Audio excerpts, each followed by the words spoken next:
Assalamualaikum warahmatullahi wabarakatuh.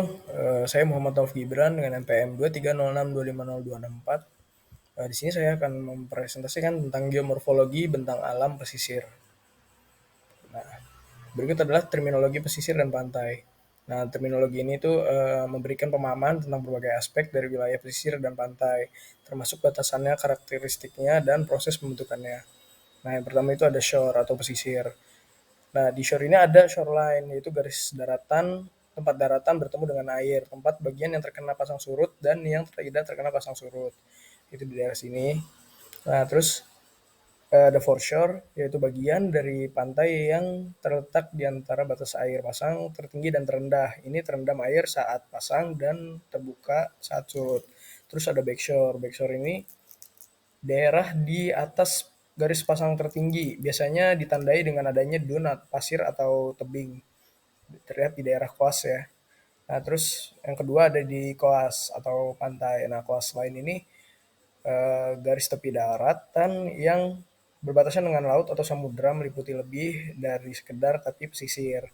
Nah, terus kalau beach itu adalah bagian dari pantai yang terbentuk oleh pengendapan material seperti pasir, kerikil, dan batuan-batuan kecil. Beach biasanya terletak di daerah foreshore. Nah, terus ada shore vs coast. Nah, bedanya shore vs coast sama coast itu apa sih?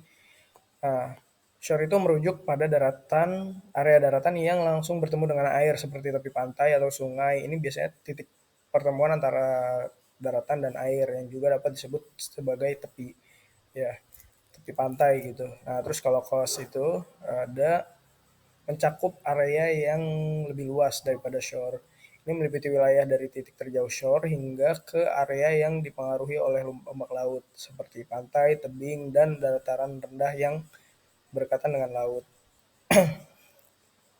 Contohnya seperti ini, ada laut dan tebing, itu contoh coast. Nah, terus ada shoreline, perbedaan shoreline dan coastline. Nah, shoreline ini garis atau tepi batas yang memisahkan daratan dan air di tepi laut. Nah, ini merujuk pada tepi airnya saja. Nah, dan terus kelihatan juga kalau pas surut. Nah, terus kalau coastline itu ada apa, garis atau batas yang memisahkan antara dari laut atau samudra. Nah, ini adalah batas fisik antara daratan dan laut yang dapat berubah seiring waktu akibat proses alami atau aktivitas manusia. Nah, terus ada 6 faktor pengaruh terhadap pembentukan bentang alam pesisir dan pantai. Yang pertama itu adalah tatanan tektonik, yaitu adalah aktivitas tektonik seperti pergeseran lempeng bumi dan menciptakan pola pantai seperti teluk, cekungan, atau patahan sesuai sama struktur geologisnya. Terus ada perubahan permukaan laut, yaitu kenaikan atau penurunan permukaan laut dapat merubah garis pantai dan bentuk pantai seperti pembentukannya cliff atau pembentukan pulau baru atau kayak spit mungkin ya. Terus ada salinitas serta densitas. Kemudian perbedaannya adalah air laut mempengaruhi pola aliran air di pesisir yang dapat membentuk seperti delta, sungai, atau laguna. Terus ada suplai sedimen. Nah, suplai sedimen ini memberikan pasokan sedimen dari sungai atau dari proses abrasi, mempengaruhi perkembangan pantai seperti pembentukan pulau pasir atau tambahan lumpur. Contohnya itu seperti delta. Nah, terus kalau ada pasang surut air laut. Nah, pasang surut itu mempengaruhi erosi juga dan sedimentasi di pantai. Membentuk landform seperti terumbu karang atau pantai berawal. Nah, terus ada pergerakan gelombang atau ombak. Nah, gelombang laut itu memainkan peran penting dalam membentuk pantai seperti pembentukan garis pantai, melengkung, atau biasa disebut teras pantai ya. Nah, terus ada aktivitas gelombang yang menonjol membentuk bentang alam pesisir dan pantai. Nah, yang pertama itu ada erosi. Erosi. Nah, gelombang pantai itu membawa pasir dari dan batu ke daratan, terus merusak pantai melalui abrasi. Jadi ia mengukir dan menggerus pantai. Nah, terus ada transportasi. Nah, gelombangnya ini membawa sedimen dari satu tempat ke tempat lain, mempengaruhi distribusi pasir dan batu pantai. Terus ada sedimentasi juga. Sedimentasi terjadi juga. Nah, ketika gelombang kehilangan energi, sedimen yang dibawanya mengendap, membentuk tambalan pasir atau delta sungai. Nah, terus ada pencampuran. Nah, gelombang ini merusak dan mencampur berbagai jenis sedimen dari mulai yang ukurannya kecil sampai yang besar-besar, itu semua tercampur, terus membentuk formasi geologis unik di pantai. Nah, terus ada lagi pengaruhnya itu dari proses Suez dan backswell. Suez ini adalah fase di mana air laut itu mengalir ke daratan. Jadi air datang dari laut ke daratan setelah gelombang mencapai pantai. Nah, ini terjadi ketika gelombang pecah dan energinya mendorong ke air ke arah pantai. Terus dia bisa membawa sedimen atau kerikil. Nah, terus juga dia membangun pantai dan menambahkan sedimen ke daratan. Terus kalau backswash adalah kebalikannya, yaitu fase di mana air laut setelah terdorong ke pantai, lalu dia kembali lagi ke laut menjadi gelombang setelah gelombang pecah. Nah, proses ini terjadi karena gravitasi menarik air kembali ke laut dengan kecepatan yang tinggi, membawa sedimen dari pantai ke laut. Backswash merupakan proses yang penting dalam perubahan bentuk pantai karena membawa sedimen dari daratan ke lautan.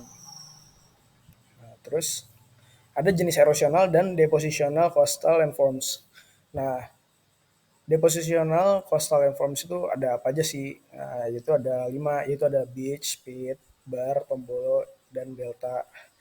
Nah, beach itu apa? Yaitu beach itu ya area pasir atau kerikil di sepanjang tepi laut yang terbentuk oleh sedimentasi gelombang. Nah, terus yang kedua ada spit, yaitu tanggul pasir atau kerikil yang terbentuk oleh sedimentasi di ujung pantai. Terus ada bar, yaitu timbunan pasir atau kerikil yang membentuk tambalan di perairan dangkal. Terus ada tombolo, tombolo juga yaitu hubungan pasir atau kerikil yang menghubung antara daratan dan antara kedua pulau. Jadi dia membentuk seperti ini tombolo itu. Nah, terus terakhir ada delta. Delta itu adalah area subur yang terbentuk di muara sungai akibat endapan sedimen yang tadi ya. Eh, bisa sedimen dan lumpur. Dia tergantung. Kadang terjadi karena abrasi pantai atau dari sedimen yang terbawa oleh sungai. Nah, terus uh, yang satu lagi ada erosional coastal landforms. Nah, ini pertama ada cliff, yaitu tebing vertikal yang tererosi oleh gelombang laut, angin, dan cuaca. Nah, dia dipengaruhi oleh 3 faktor. Terus ada stack. Nah, yaitu puncak batu yang tersisa setelah erosinya bagian dasar dari sebuah cliff. Nah, terus ada cave, yaitu gua. Nah, biasa terbentuk oleh erosi gelombang laut pada tebing pantai. Jadi dia ada bagian yang runtuh sehingga membentuk gua. Nah, terus ada terakhir ada arc, yaitu struktur batu bertengger gitu ya, yang membentuk di gua tebing. Nah, pantai. Terus itu karena erosi juga dan bisa membentuk lengkungan alami gitu. Terus ada bagaimana lagun, sungai pesisir dan sand dunes pesisir dapat terbentuk. Nah, lagun. Yang pertama lagun. Lagun itu terbentuk karena sedimentasi dari pasir, lumpur, atau endapan lainnya menutup area di belakang gosong. Nah, pasir atau tambalan karang menciptakan perairan dangkal yang terlindungi. Nah, terus tambahan endapan dari sungai juga atau erosi pantai juga dapat menyumbang pada pembentukan lagun. Nah, ini jadi banyak terumbu karang yang tumbuh di daerah Laguna ya. Terus yang kedua ada sungai pesisir. Nah, sungai pesisir ini terbentuk karena proses alami di mana sungai-sungai yang mengalir ke laut atau samudera. Nah, sungai pesisir juga seringkali membawa endapan sedimen dari dataran tinggi ke lautan dan dalam prosesnya dapat membentuk muara sungai yang sangat luas di dekat garis pantai. Terus yang terakhir ada sand dunes. Sand dunes itu Sand dunes pesisir itu terbentuk oleh angin yang membawa pasir dari pantai ke daratan. Terus lalu pasir yang terbawa oleh angin terakumulasi dan membentuk dunes yang bergerak seiring dengan arah angin. Terus vegetasi pantai seperti rumput-rumput atau semak-semak dapat membantu memperkuat dunes dengan menahan pasir. Jadi rata-rata dunes yang ada di pesisir itu jenis dunesnya parabolik. Ya, terus ada potensi bahaya juga di kawasan pesisir dan pantai, serta cara pemitigasinya. Terus kemungkinan di daerah pesisir itu ada banjir rob. Nah, bahayanya itu adalah lonjakan air laut yang bisa mencapai ketinggian yang signifikan. Terus saat badai, contohnya kayak pas badai tropis atau topan gitu. Nah, mitigasinya atau penanggulangannya adalah membangun tanggul laut atau tembok beton. terus juga menanam vegetasi yang kuat seperti kayak mangrove gitu dan membangun sistem peringatan dini juga. Terus ada erosi pantai, yaitu bahayanya erosi pantai ini dapat menyebabkan hilangnya tanah. Jadi ter apa tererosi gitu. Terus degradasi habitat dan kerusakan infrastruktur. Terus mitigasinya adalah pemasangan struktur perlindung seperti tanggul, jaring pantai, dan penanaman vegetasi pantai yang kuat akar seperti mangrove. Terus ada kadang kenaikan muka air laut. Nah, terus bahayanya adalah peningkatan muka air laut itu karena pemanasan global. Ketika es mencair sehingga permukaan air menjadi naik. Nah, terus dapat menyebabkan banjir pantai juga, terus intrusi air laut ke tanah air dan kerusakan ekosistem pesisir. Mitigasinya adalah membangun sistem pengendalian banjir seperti pintu air, drainase yang efisien dan pengelolaan lahan yang berkelanjutan. Terus ada kerusakan terumbu karang juga. Terus berbahaya ini ya karena karang kerusakan karang itu disebabkan oleh polusi, biasanya penangkapan ikan yang berlebihan dan perubahan suhu air. Kadang juga bisa menjadi terkena limbah dari ulah manusia ya. Terus ada mitigasinya adalah membangun taman laut yang mendukung praktik penangkapan ikan yang berkelanjutan dan membatasi aktivitas manusia di sekitar terumbu karang. Terus ada juga kemungkinan tsunami. Nah, bahayanya ini dapat menyebabkan kerusakan parah di daerah kawasan pesisir dan pantai, bahkan sampai ke daerah tanah yang tinggi. Nah, terus untuk mitigasinya kemungkinan bisa dengan peringatan dini yang efektif, terus melatih masyarakat tentang evakuasi darurat dan membangun struktur pertahanan pantai seperti tanggul atau bangunan yang tahan gempa. Nah, terus yang terakhir ada reklamase pantai. Menurut saya reklamasi pantai ini upaya memperluas lahan dengan cara menimbun laut yang dilakukan berbagai tempat seperti di Singapura, Batam, dan Peak Jakarta ya. Nah, proses ini manfaatnya lumayan, yaitu menambah lahan untuk keperluan yang beragam ya, melindungi pantai dari erosi juga, terus meningkatkan ekonomi melalui investasi dari lapangan kerja baru. Namun juga membawa dampak negatif terhadap lingkungan sosial dan ekonomi seperti merusak ekosistem laut dan pesisir ya, dan mempengaruhi masyarakat pesisir yang bergantung pada laut. Nah, terus juga kemungkinan bisa juga penimbunan apa namanya apa terumbu karang juga.